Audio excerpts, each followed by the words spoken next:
Il y a Facebook, il y a groupe Kuna, un forum. Ça me fait un peu rire, mais voilà, qu'est-ce que vous voulez, c'est comme ça. Vraiment, mes amis, na sengi na bino beau partager vidéo oyo. Léo na ngato solelo komoko oyo eza arme na combat na biso oyo. Toza na arme moko makasi na combat oyo. Eza eloko kobosa na te bandeko na ngai. Arme ya makasi na combat oyo eza la discrétion eza important.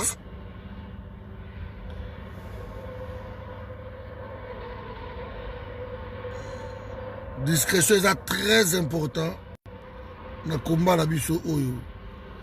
Donc soki biso tout oza un peu discret ekosala biso moi bien. C'est pour cela que je voulais tout sur la mouké. Mais je viens d'apprendre une nouvelle. Il y a Félix na université à Harvard m'a qualifié comme un président mongol, comme un président le plus corrompu na université à Harvard. Je vais publier tout à l'heure document. Donc Félix Tshisekedi est considéré comme le président le plus corrompu, le président mongol, président qui ne sait rien, qui vit que par la corruption. Et n'a publié tout à l'heure. Voilà, donc ce que j'allais dire ce matin, problème, il y a discrétion na combat oyo. Vous savez, je m'étonne un peu que les Rwandais, ça fait des années, ce pays-là ne gire que sur le Congo. Donc, ils ont multiplié les efforts surtout. Tout ce que bazo sala, maman Françoise, tout au bazo sala. De pona bango, leur survie, c'est le Congo. Ba na pays musuté ba otali. De ba Rwandais ba koki koyokana na modèle nyoso tout na monde. Ils ne peuvent même cause à la bidémie ya batu moko boye na mokili uniquement pour na Congo. Ba yebike ils n'ont rien et que pour ne pas vivre, pour ne pas développer le pays na bango, ça passe par le plan machiavélique pour conquérir le Congo. Ça, c'est les Rwandais. Donc, ils ne gèrent que sur le Congo. Et ça, dans centre de réflexion dans le pays, ce n'est pas Kagame qui pense tout. Et ça, dans bureau de réflexion dans le pays, qu'est-ce qu'ils vont faire? Qu'est-ce qu'ils vont nous proposer? Qu'est-ce qu'ils vont encore sortir comme plan? Et bazana vient à Bisso, bazo aider bango aussi, ba vient Mokolo Ampombo, ba vient Kema, ba vient Wana, baza kosunga ba Rwandais, na ndenge ya muketi. Mais curieusement, Bisso Moko, maman Françoise, Bisso Moko, ba tutozana biloko wana, tozo prendre conscience iti. Donc, ces gens-là, pour eux, leur vie passe par la RDC, Mbote Maman Nelly, leur vie passe par la RDC, leur, solution de tous leurs problèmes, c'est la RDC. Mais biso moko na RDC, tozo zwa conscience wanati. Ces gens-là sont hyper discrets. Je viens même d'apprendre aujourd'hui que pourquoi le massacre continue dans l'Est. Parce que, bien sûr que les généraux dans l'Est, ils ont le côté, mais ceux qui vont attaquer un village, même ceux qui sont soldats à FARDC bazawana ba ko attaquer, il faut benga d'abord commandement na bango. Il faut téléphoner ba généraux na bango et que ba généraux na bango ba pesa bango mot d'ordre que oui bo attaquer. Or que guerre nini boko gagner ndenge wana. Boko gagner guerre wana te. Ça c'est un capitaine de l'armée qui décrit. Ils ont regretté dans biloko wana. Que ceux qui bamone peut-être que ba de bango ba koti bazo massacrer village bango bazawana. On les va défendre bango attaquer, il faut pas benga non mon général, parce qu'on attaquer à village de l'Olobinin. Et souvent ba généraux bazo benga bango, ce sont des généraux rwandais qui commandent ba troupe na bisokona. Ce que vous voyez les amis c'est tango fort. Tout ce que vous voyez, les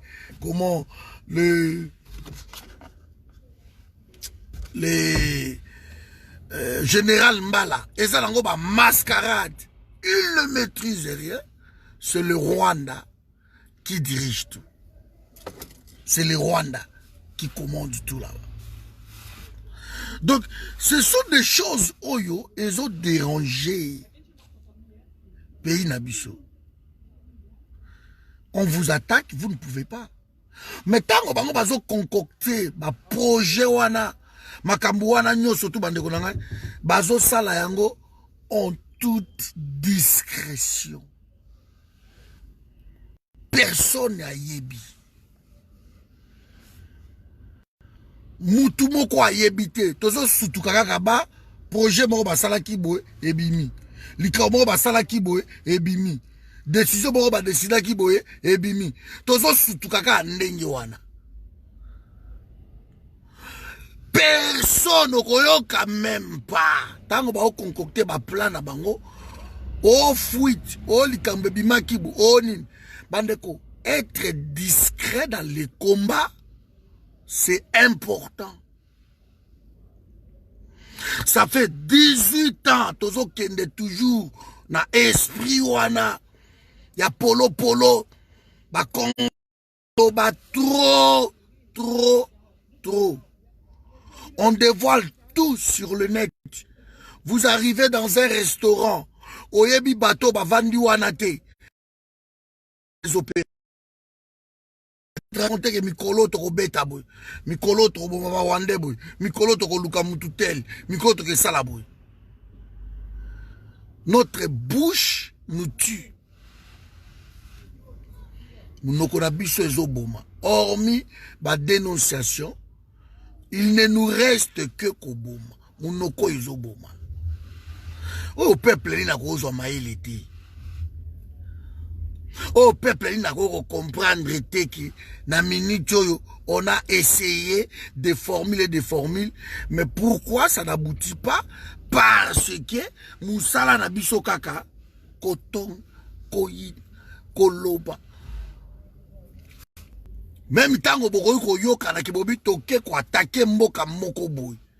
Parmi bino kaka bozali wana, il y aurait toujours quelqu'un ou des personnes qui vont aller raconter ça. Donc, bozui na nous médaille, mais bozui bolobi que bo gagner, ça c'est congolais. Alors les gens se préparent. Donc biso moko, tozo pesa bango ba stratégie. Biso moko tozo yebisa qui nous sommes.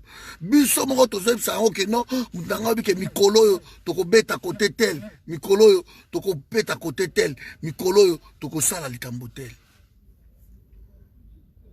Biso moko, personne d'autre. Biso moko. Et tango yo biso moko toza toujours côté ka masolo na biso, je suis occupé. Tango yo biso moko toza toujours côté ka masolo na biso libanda. Tango yo biso moko toza toujours na sécurité. Yango neza ko pusana. Tango yo biso moko toza toujours na esprit ya polo na munoko na biso. Boko ça la plan moko bo, ils a plan d'attaque. Bla bla bla bla bla bla bla. Bango bazo comprendre biso.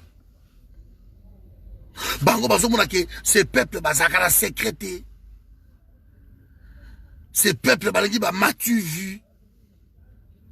Alors que en toute discrétion, bazako avancer. En toute discrétion, bazako déjouer ba plan na biso.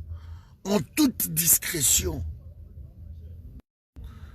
Quand vous dévoilez sur le net, quand vous dévoilez tout, assez à moi, pour mon restaurant, quand vous dévoilez des choses par-ci, par-là, ces gens-là voient, ils entendent, ils comprennent, ils le savent, comprennent. Ces gens-là, on a déjà, non, problème, ni les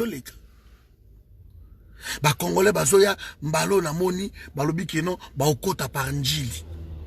Mais boyo ki ango ndenge nini? Bango moko bazo comprendre ti. Bango moko bazo tala babi ah. To yebi boy. Mais di to kene ki plan na biso bien. Ndeni ba déjouer yango. Ndeni ba kati plan o. Bozo luka ndoki azaka awana. C'est lui qui est là. Il a vendu le plan. Peut-être inconsciemment. Inconsciemment. On croyait qu'il y a fort. On croyait qu'il y a dur. À vendre plan. On croyait que ce qu'il y a vendre yango. Bako foutailler quelque chose. Oh, ba fouti épée loko mon côté. Mais tellement azo ki bakende ki make bokila. Mabatu ya makele l'été bande konai. On fait trop de bruit et ba bruit wanande ezo salaki. Eza lelo ko payer toujours payer lelo cher à cause ya ba bruit wana o toujours sala.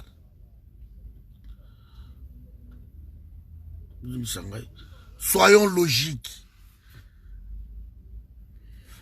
Comment ces gens-là arrivent toujours à faire leur plan? Comment ils arrivent toujours à comprendre le mouvement surtout? Comment ces gens arrivent toujours? Mais moi, ce qui me dérange, c'est quoi? Ce qui me dérange, c'est que ça fait 18 ans qu'on pratique la même méthode. Et ça n'a recette de mon côté. Mais on continue à persister dans la même méthode. C'est ce qui me dérange. Parce que ce qui moi n'a pas été dans la classe,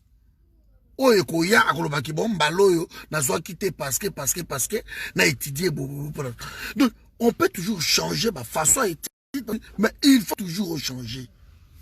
Bonjour Ange. Mais non, hein? Biso non. Biso tolobi, au moins une méthode douane simba nangote, mais on continue avec la même méthode douane. Malgré zo simba te, biso to continue kana yango, mais to lingi résultat moko, ya kitoko quoi. To lingi makambo changer. Kabila a boy. Kabila a boy kokende na Congo. Kabila a refusé de partir au Congo. Il est resté. Mais comment il est resté?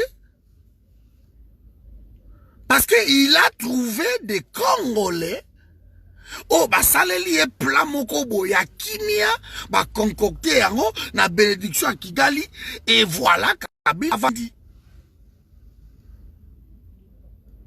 Les voilà, ne connaissent Sabi, Kabila a vendu pour ça. Il a refusé de partir. Un peuple polo na munoko. Même si boyo kalbobi keno, malo toke ko sali kambotel. Le peuple wana bako plane ko bima libanda. Eko bima libanda.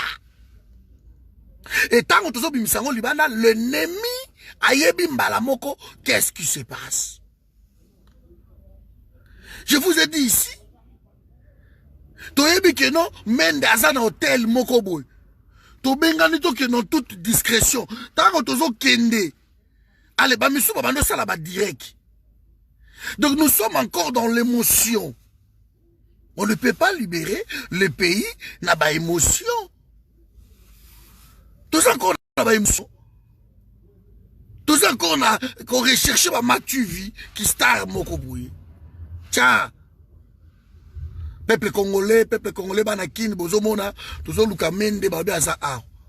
Ok, nous savons tous que tango batouana bayaka awa. Babata maka. Babata maka banane. Babata maka biso ba combattant. Être un combattant, ce n'est pas du blague. Batouata bayaka awa. Babata maka biso. Ces gens-là se cachent. Bamsou balata ba périque. Bamsou ba komaka na ba quartier où ils ont la sécurité makas.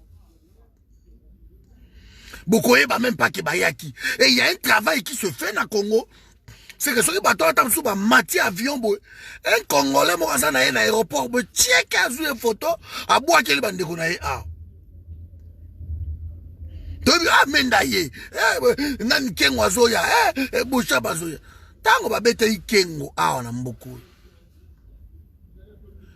Qui a filmé que kengo aza awa zo kende? Et ça un Congolais tango ba moni kengo na gare du Midi. Azo zo atalis. Ba kangi photo ba boa ki ba bengi mbala moko. Ki kengo aza na atalis azoya.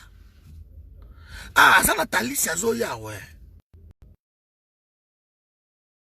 Vous voyez? Donc, malamoko ba bengi, ba vi, taoka kengo azoya ba récupérer kengo. Ba beti kengo. Koloba ba action ane réussissaki. Ba effet ya ba surprise, ezalaka important. Ba effet ya ba surprise. Mais tango oyo biso, moi eloko muke to dévoiler. Boko vana même na réunion oyo ke batu bakoyi ko kota te. Basali bato confiance to koti to lobby likambo na biso na réunion wana. To sili sika kawana na réunion wana. En sortant, les gens se retrouvent na nganda. Anobete la muto azagi même pas na réunion wana. Lisolo. Que na to uti réunion, to yo canal likambo boye. Voilà. Mais moutou ezo betele li solo wana croyant que eko sala yo soki nini. La personne prend la chose et akenango ailleurs. C'est pour cela que tango boko décider ka likambo bobu et simbiti. Tout ce que vous pouvez décider ezo simbate parce que le net est devenu pour nous occasion à tous les bastards. Et ça c'est dommage. Donc, comprendre, mon colonie, que nos ennemis utilisent d'autres méthodes. Méthode à vivre, mieux vivre caché. Balobara que non, mutu oya batami alekio na mayele. Mutu oya batami alekio na mayele. Mutu oya batami alekio na mayele. Balobara toujours. Qu'est-ce qui arrive chez nous les Congolais? Qu'est-ce qui se passe chez nous les Congolais? On voit même ma camarade bandako libanda, likambo libanda, vous avez votre libanda, libanda. On raconte tout dehors. Ma communauté libanda, communauté libanda chez les étrangers. Tout ça n'a sécrété. Alors que les gens qui ont décidé de nous combattre, basangani na secret moko boye, c'est comme si secret défense. Bakoye bisotie, ata bovandi wana bozo mela, ba ebi keno na butu, ba okende ko boma noble na butu oyo. Mais bozo mela na bango pe na moy, bakoye bisotie.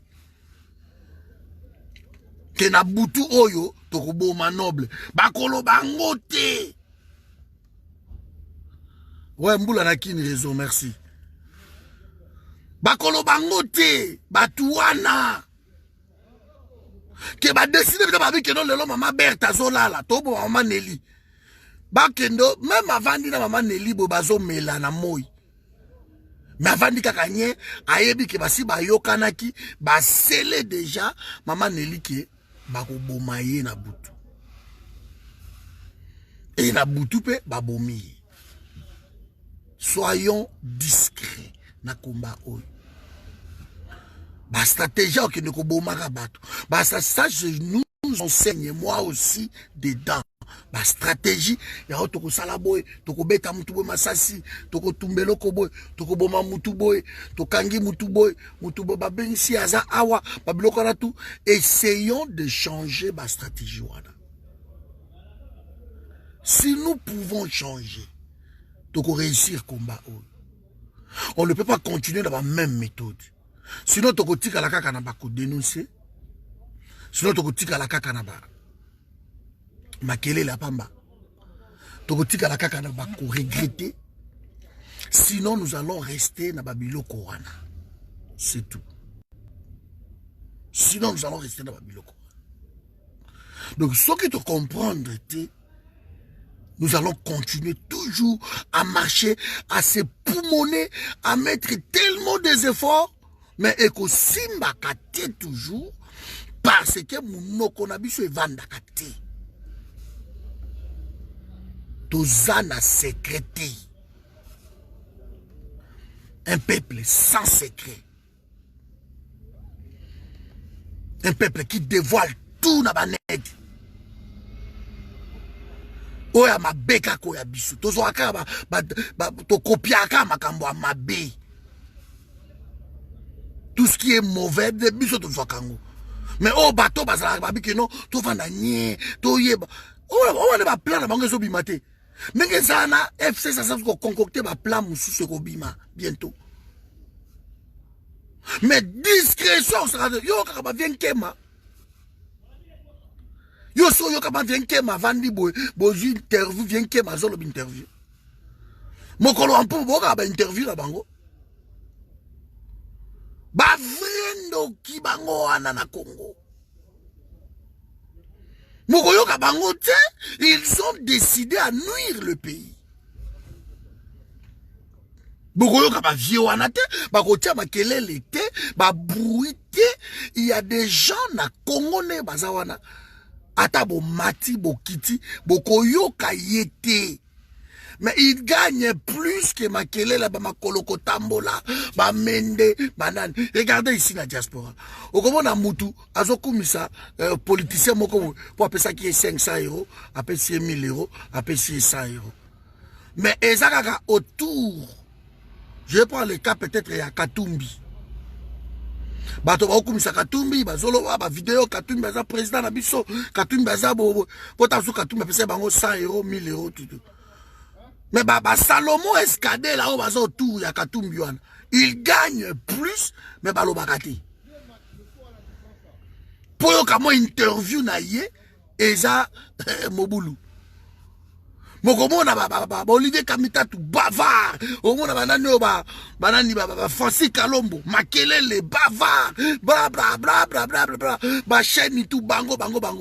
Mais ba o beta baza contouré Katumbi na cercle, wana bango baza même pas. Balobate. Bato moni bango balekaka na télévision par FCC wana. Ba Shadari no moni bango na ba secret de saint ya Kabila ti.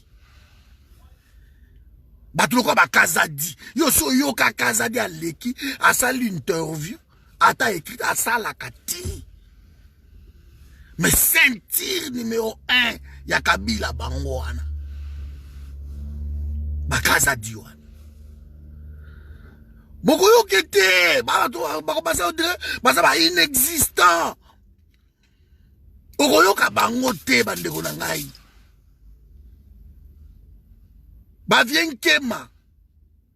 okoyoka bango te bakite Mobutu bakoma bango pa Kabila bango nde bato bakosalaka ba plateau oyo ezobima oyo bango nde bazo élaborer yango tout à partir même ya Kigali akoko kota te na pibia yelo moko na bi soki ndoki akoti na ndako na yo c'est que yo moko permettre ndoki wana kota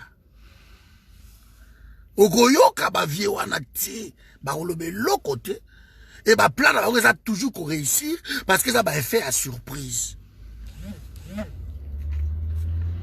Mais biso même biso dans l'opposition, c'est toujours le problème dans l'opposition na biso. C'est toujours le problème.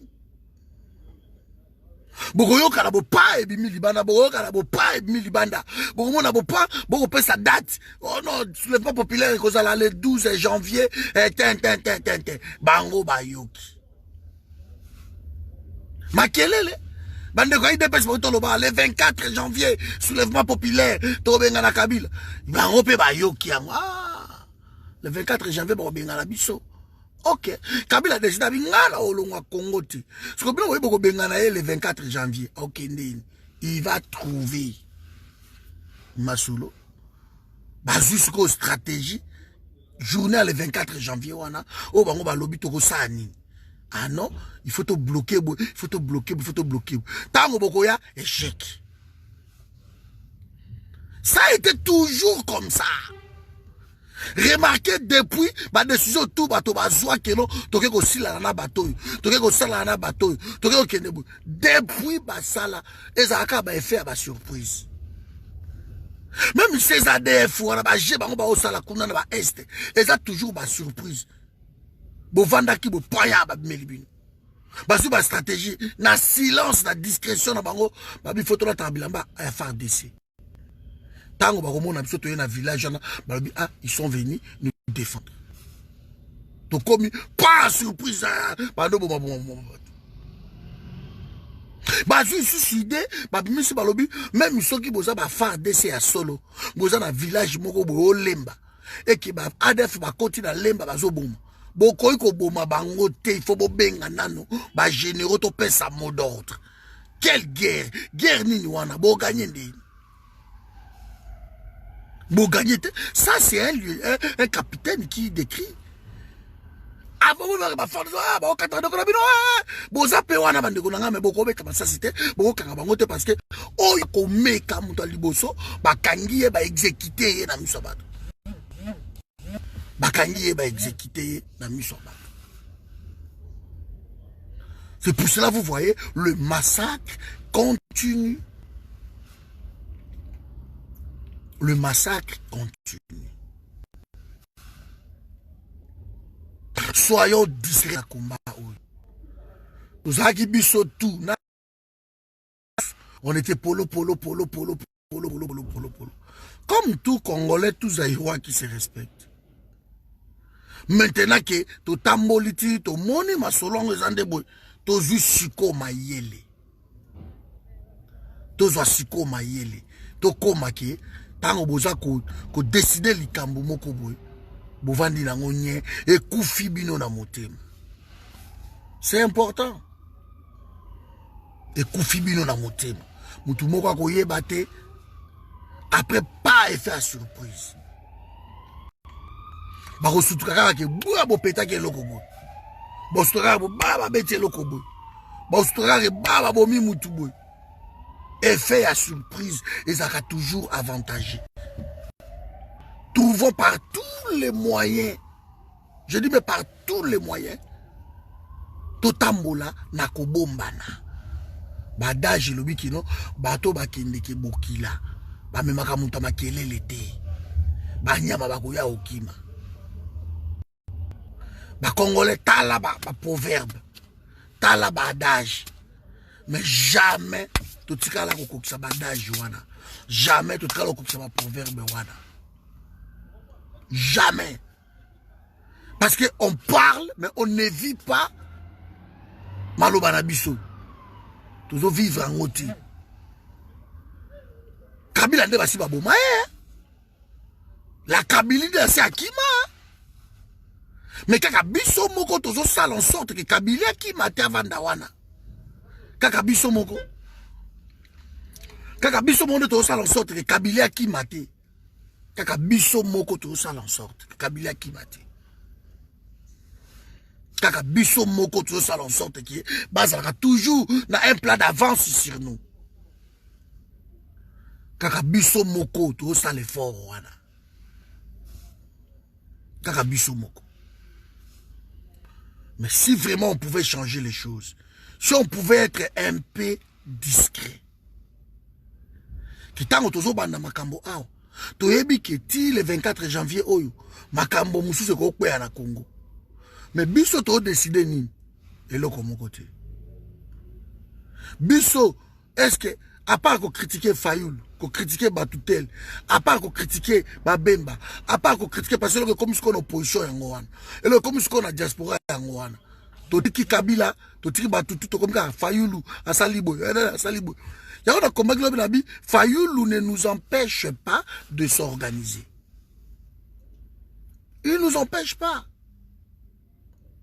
Alors, biso on dit qu'on s'organise, mais nous critiquons toujours, oh la mouka, Fayoulou, oh Bemba, oh Nana, Salibo. C'est bien beau. Surtout, mon pédant qui est là, bateau, parce que ma ça m'a mouté. Qu'est-ce que nous allons faire? Organisons-nous. Organisons-nous comme ça, tout ça, la contrepoids, il y a Batouana. Nous devons nous organiser. Il ne nous empêche pas. Alors quand on passe toute la journée, toute une vie à critiquer ces gens-là, est-ce qu'ils ont malade? Ils ont malade. Organisons-nous surtout. Trouvons ma faille et zanini. Et là, on dit nos failles ou sali. Ok, et bimi bien té. Biso tu contrôles comment est comblé vide wana. Parce que je vous ai dit que ce sont des hommes politiques. Même langage que bisoté. Il faut oublier. Nous cherchons de les obliger, de les amener sur notre terrain et qu'on ça la maté. Il y a un terrain de Congo. Politique, un terrain à la poste. C'est juste ça. Ce qui est bien le Kouana. Ce qui est biso na poto, tout ça, ma politique, tout ça, résistant. Tout le monde qui est bunda poto longo, Congo, na bo. Mais si nous commençons à penser, ma poste, qui n'a pas la ministre, n'a pas la PDG, n'a pas la PCA, quelque part. Comment la biso et baby? Mais et en tant que des politiciens, on a des dialogues, on a pensé, ma poste, c'est tout. C'est rare qu'un politicien pense Congo. C'est rare. Un politicien a pensé à toujours poste. Qui n'a pas comme ministre, n'a pas comme gouverneur, n'a pas comme ça c'est pas politicien. Mais n'ana yo ça boité. Alors au lieu de critiquer tout le temps qu'on finira bango kolobela bango mabe ba sali boy ba keboy ba sali nini, c'est bien. Trouvons maintenant pourquoi nous pouvons réussir.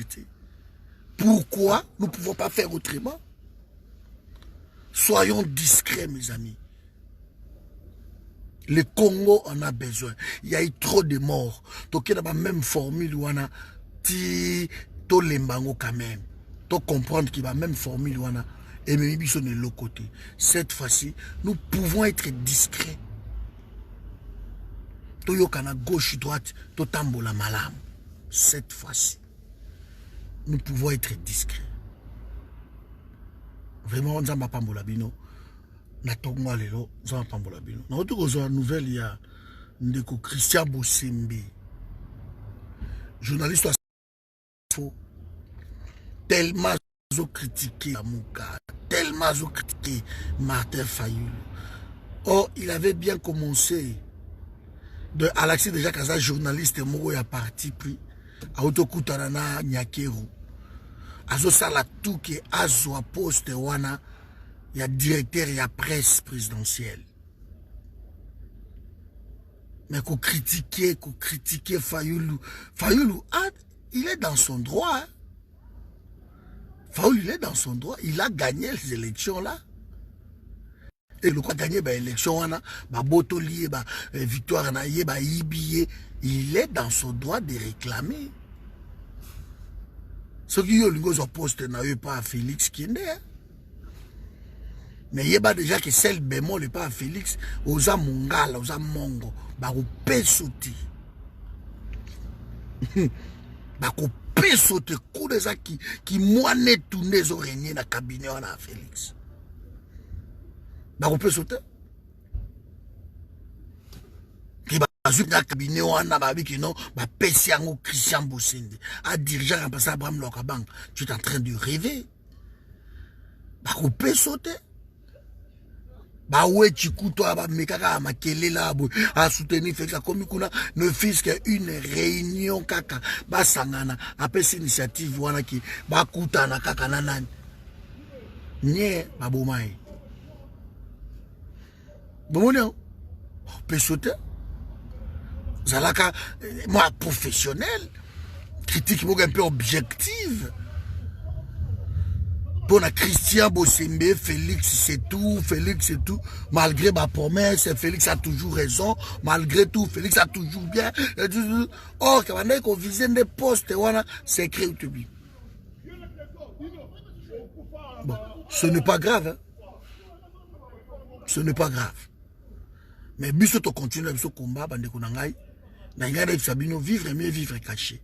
Bandeko o tozo sangana na combat, bandeko o tozo luka toza l'ensemble, bandeko toza ba idée moko na combat, toza na besoin bato belé tout le monde était pour to changer makambo. Ba o ba lingité, c'est leur problème, ba continuer ndingi wana. Ba o ba idée na bango, pour abo tambo l'ensemble, faut boza la idée moko. Idée na biso za Congo. Je vous invite à être un peu discret dans makambo na biso. Tango to kusala ba réunion na biso, tango to décider na makambo na biso, tango to kuluba kino, maintenant on va aller frapper, on va aller faire ci, ce n'est pas la peine d'en parler. Même pas dans les médias beaucoup ko bomba yango, mais beaucoup de kuluba yango na banganda te, beaucoup de bango na ba mozikité, na ba fêtité, na ba ninité. To luka suko ba fait à surprise. Bato ba sutuka bo ba ebeti. Bato ba sutuka bo ba isali mosolo. Tout le monde fait une surprise. Une surprise, tu as gagné. Une surprise, tu as gagné. La discrétion est en dingue. Voilà, mes amis. La surprise, c'est important. C'est important. Comment on va faire ça? Oyebi ke do likambo penza la bombi yango malgré na ezo punza oyebisa mutu na yo molobi non na ko lo bango ti. Parce que mutu on entend sur yozo ebisa ye na maîtrise te ya ko bomba likambo ndenge yo bombaka. So kika ko yebisa ye yeba ke lobi likambo ebini. Bokomo ne komi côté kuna mais bon ngaki bozo quelque chose bomona ka baba bloquer bino. Bo sala ici son oti. Bungai bo sala bo effet de ma ba bloquer bino. Bo sala ki plan na bino bobi bo za ko attaquer ta su bo bu ba kangi bino. Bo na bo kiti peut-être belé bo pa ba kangi bino. Bo komi na mboka mo bo to kota biso tu bo omoni bango banda ozela bino ko zela ba kangi bino.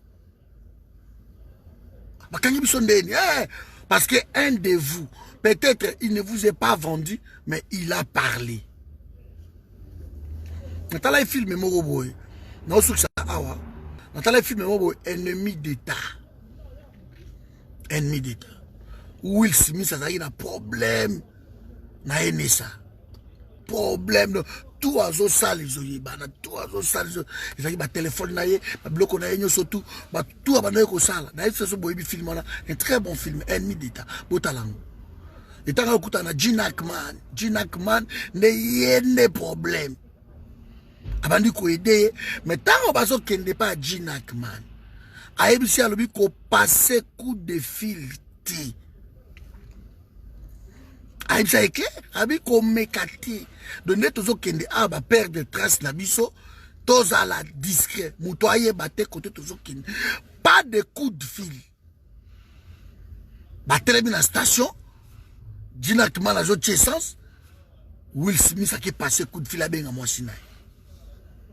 Tanga bengi ka mangro ba relier bango ba moni wa aza na cabine moko bo ba do na car ba komo na kino ba zalaka telle place et Gene Hackman a comprendre ba trouver besoin nini a tuni Will Smith Au passé coup de fil à bi ouais, passé dans la station.